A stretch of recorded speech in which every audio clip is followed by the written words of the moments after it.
जो हमारे अनुसूचित जाति समाज के लोग हैं, वो अपने नाम के आगे कोई भी टाइटल लगा दे। वहां पे कितने गांव हैं वो मैं क्या बताऊं।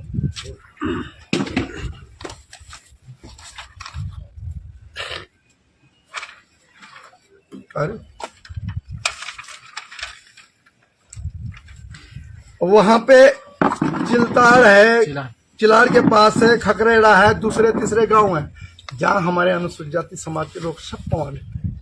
रतिया मेरा भाई है जो गाय कलाकार है, वो पवार लिखता है। कोई असवाल लिखते हैं, कोई असवाल ज्वेलर्स है, कोई चवान बने हुए हैं, कोई पवार बने हुए हैं, कोई चवान बने हुए हैं, कोई पवार बने हुए, अपने नाम के आगे टाइटल लिखते हैं। महोदय, मैं आपसे एक सवाल करना चाहता हूं। मैंने एक वीडियो देखा आज आपका रात को 2 बजे के करीब। आपके पास 9-10 माइक वहां जो बोलने वाले मीडिया के रखे हुए हैं और आपने उसमें हम लोगों का जिक्र करा। हमारे गांव से हमारे चाचा का नाम भी लिया आपने, और आपने ये भी बोला कि चिल्हाड़ के नीचे, चिल्हाड़ के पास एक गांव है, वहां के लोग भी पवार लिखते हैं, और आपने किरण डिमरी का जिक्र भी करा उसमें। चलो, उनसे जो और लोग लिखते हैं, नहीं लिखते हैं, उनको हम कुछ नहीं कह सकते।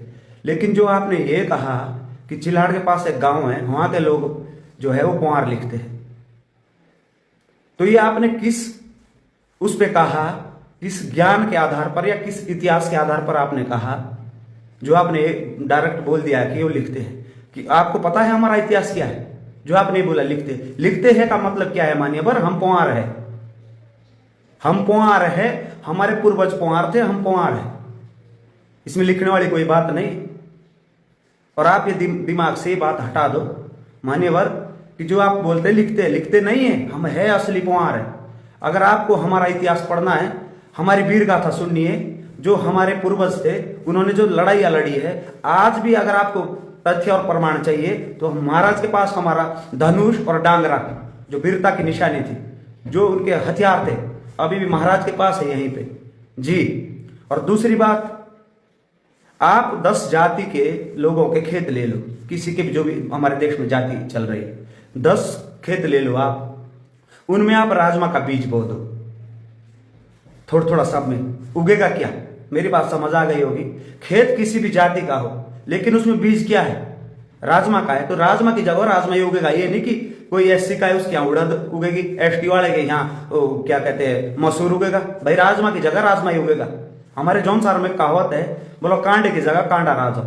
हमारे पूर्वजों ने लड़ाई लड़ रखी है भाई, हम पवार है, पूरा जौनसार और देवगार जानता है। अगर हम में विश्वास नहीं तो किसी बड़े बुजुर्ग, किसी राजपूत ब्राह्मण से हमारा इतिहास पूछिए कि हम कौन है। आप कह रहे हो कि लिखते बाप नहीं बदलने की आदत है हमारी, हम अपना बाप थोड़ी बदल देंगे, हम क्यों नहीं लिखेंगे? क्या लिखे आप बताओ? नेगी लिखे, चौहान लिखे, या नोटियाल लिखे, शर्मा लिखे? हमारा बाप पवार था, हमारे दादा परदादा पवार थे, तो हम वही लिखेंगे जो हम थे। आप बताओ क्या लिखे? लेकिन जो हम है हम वही लिखेंगे। आप मीडिया के सामने ये बोल रहे हो, आप ये भ्रम अपने दिमाग से मान्यवर हटा दे। मेरे आपसे हाथ जोड़ के रिक्वेस्ट है।